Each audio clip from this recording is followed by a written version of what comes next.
Welcome back to Cooking with Tammy. Today I'm going to show you how to make a cabbage roll casserole. Trust me, there's a lot of rolls in there, but one thing I can guarantee you is it's going to be absolutely delicious. And guess what? We can put this together in under an hour. So without further ado, let's introduce our ingredients and get to cooking. For this recipe, we're going to need ground meat, long grain rice, diced onions, chicken or beef broth, canned tomatoes, tomato sauce, garlic, Worcestershire sauce, cabbage, oil if necessary. And for our seasonings, we're going to need salt, ground black pepper, Cajun seasoning, paprika, cayenne pepper, onion powder, and thyme. With all of that being said, let's get to cooking. To a nice heavy-duty skillet, we're going to add a small amount of oil, simply because I'm going to be using ground turkey for this recipe because it's a universal recipe. Now here's the thing, if you're going to be using, let's say, a lean cut of beef or even ground turkey or maybe ground chicken, definitely add a small amount of oil to the pan. However, if you're using, like, let's say regular chuck, ground beef, or even ground lamb or ground pork, it's not going to be necessary to add any oil to the pan. Once the meat is in the pan, we're going to use our spatula to break this meat on down. If you have a ground meat chopper, you can definitely use that as well. It's a little bit less work. However, we're going to chop this meat on up, break it on down, of course, because we need that even heat distribution throughout this pan, all right? And the more broken down it is, obviously it's the faster it's going to cook. I'm going to say let's give it about 10 minutes on medium heat to brown on up. After about 10 minutes, as you can see, our meat is browned on up. At this point in time, if you've used anything other than a lean cut of meat, now would be the best time to strain the meat on off. We're going to add our finely chopped onions. Now here's the thing, just in case you're wondering, what kind of onions is Tammy using? I'm using Vidalia onions. You can definitely use yellow onions, white onions, red onions, or even shallots. It really doesn't matter. Just get the onions in the pan, mix it on up, incorporate it really good with the minced meat, and allow those aromatics to shine through and season up our meat. And for my people that don't like onions, you can either substitute with maybe using shallots or a smaller amount of onions. But believe you me, once everything is cooked on down, you're not going to taste the onions. Let's cook these onions down for about 4 to 5 minutes until they're translucent. Let's add our garlic. When it comes to the garlic, if you have jarred garlic, you could definitely use that. However, if you do have fresh garlic, chop that one up. Or let's say you don't have either or, feel free to use some garlic powder. Once we're done, we're going to mix it on in really good. Make sure everything is well incorporated. Let's spruce this pan on up. We're going to add all of our seasonings that we mentioned earlier, which is our Cajun seasoning, paprika, cayenne pepper, onion powder, and thyme. Even though I added a minimal amount of cayenne pepper, if you're going to be feeding kids or you're not into spice, I would definitely omit the cayenne pepper. Once we're done, we're going to stir it on in. Make sure the seasonings is well incorporated throughout the meat. We're going to get in there. We're going to also add our Worcestershire sauce for that perfect flavor contrast, guys. The Worcestershire sauce is amazing. It has that little slight hint of acidity, savory, and sweet.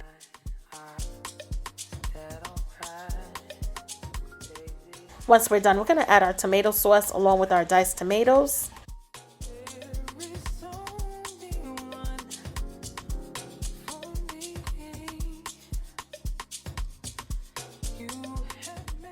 We're going to carefully incorporate the tomatoes with the meat. And at this point in time, as you can see, my pan is running out of room. So I'm going to swap the pan really quickly for a larger one. Once we're done, we're going to add our rice to the mix and we're going to mix it on in. When it comes to the rice, guys, this rice is washed, it's not pre-cooked. We're going to stir it on in really good. I'm using parboiled rice. It generally takes about 20 minutes to cook.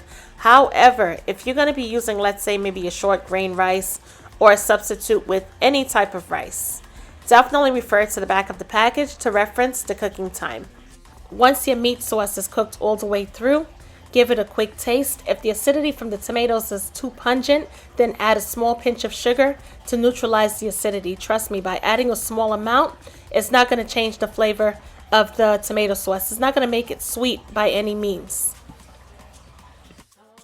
And then meanwhile, we're going to work on prepping our cabbage while our meat sauce is on the stovetop. Using a paring knife, I'm just going to cut around the core in a circle basically. I'm going to take that paring knife and go straight across.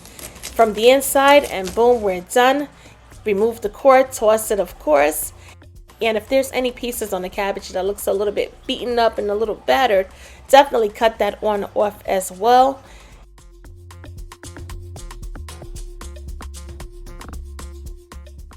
Once we're done, we're going to swap our knife for a much larger knife. And as you can see, we're just going to cut the cabbage in half, turn it around. We're going to cut it on up in nice chunky bite-sized pieces. For this recipe, don't cut the cabbage too big, but yet not too small.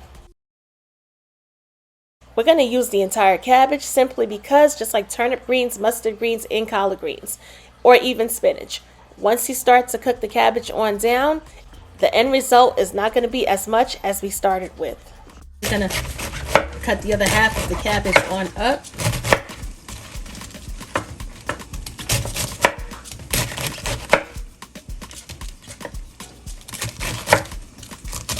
And we're done. I'm going to place it in my colander and just have it hang out in the meanwhile. If you want to rinse it on off, you definitely can do that. Looking good. It smells absolutely delicious. Whew, smell in here is like, wow, it smells so good. All right, here's the thing. You're going to taste it at this point, all right? See what you're working with. If you need to go in and add some, let's say a little bit of salt and ground black pepper, you can definitely do that at this time. If you want to add maybe some other complimentary seasonings, you can definitely do that also. But right now, it is adjust the taste according to your preference.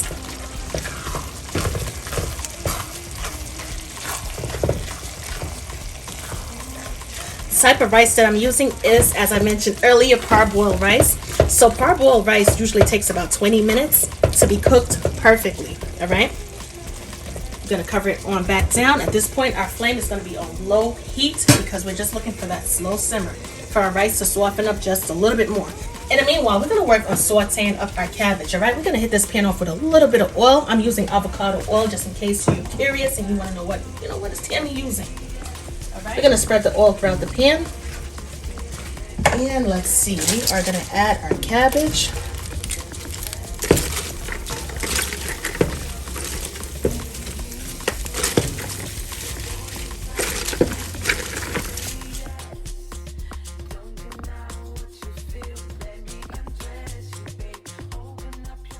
After removing the lid, I'm going to try to bring all of the cabbage from the bottom to the top just to give it, some even heat distribution because I want everything to cook all the way through. This cabbage is the main ingredient in our cabbage roll casserole. So we definitely do not want our cabbage to overcook. We want to be mindful right now with cooking on medium heat, and trust and believe your girl is checking on this cabbage every so often. Simply because, like I said, you don't want the cabbage to burn, and you do not want it to be overcooked. We're going to introduce some salt and ground black pepper just to season up the cabbage just a bit. We're not going to add anything else because, trust me, everything else has other seasonings, and once everything is combined, we're going to be good to go. So all we need for right now is some salt and ground black pepper. Use those tongs, mix and incorporate the seasoning throughout the cabbage, and once you're done, you're going to place the lid back on and allow it to break down some more. After about 5 to 8 minutes, our cabbage still has a slight crispiness going on. So I'm going to go ahead and turn the stovetop on off. First thing we want to do is take our cabbage and layer our cabbage to the bottom of this casserole dish. Now here's the thing. The reason why we're not going to overcook our cabbage is simply because while this cabbage casserole is in the oven, it's going to continue cooking. All right? So, ain't no need to overcook the cabbage. We're going to grab a big spoonful of our rice and meat mixture. And we're going to layer the cabbage roll mixture on top. Just like this. Looks absolutely gorgeous. I'm feeling the presentation already. Make sure you add enough of that cabbage roll mixture. Once you're done, you're going to take the back of your spatula and you're going to press it on down. We want to press down the meat mixture as much as possible. We're going to go in once again. We're going to grab some more cabbage and we're going to add it to the top of our cabbage roll mixture. Just place it on the top. I can guarantee you this is going to be so yummy. It's going to be so delicious. And the great thing about it is, guess what? It's quick and easy. And what I love about this recipe the most is it's using affordable ingredients, and trust me, nothing complicated to put together whatsoever. If you want to make this recipe keto friendly, all you have to do is subtract the rice. Use all of the other ingredients, and guess what? You have a keto friendly cabbage roll casserole dish. I'm going to add as much cabbage as possible. It may seem like everything is not going to fit. That's why it's so important to press down the rice firmly into the casserole dish to make enough room for the cabbage. Now that our casserole dish is all loaded up, what kind of casserole would this be if we did not add our favorite blend of cheeses? We're going to grab that cheese and we're going to top this casserole on off with a good amount of cheese. Don't be afraid to take your palms of your hand to press the cheese on down if you have to. Feel free to garnish with freshly chopped parsley or even dried parsley. Cover it on down with some aluminum foil. When it comes to the aluminum foil, one or two things. You can definitely use non-stick aluminum foil because they do have that. Or if you have some non-stick cooking spray, all you have to do is spray the aluminum foil, place it on top. Once you're done, you're going to place it into your 350-degree Fahrenheit oven and allow it to bake on up for about 40 to 45 minutes until the cheese is nice and melted and looks just like this. If you don't want to add the cheese right away because you're afraid that the cheese may burn within the 40 to 45 minute time frame, you can definitely pull the casserole out during the last 10 minutes of the baking process and add the cheese at that point. As you can see, for me, everything is perfect. I went ahead, added the cheese during the entire 40 to 45 minute baking process, and everything turned out well. However, allow this beautiful cabbage casserole to set before cutting into it. To top it off even more, add our favorite brand of hot sauce. And that is gonna be all this cabbage casserole needs. Don't forget to get your seasonings at cookingwithtammy.shop. And as always, I'm your girl Cooking with Tammy. Definitely try this recipe, and I will definitely catch you in another video. Talk to you later. Bye, guys.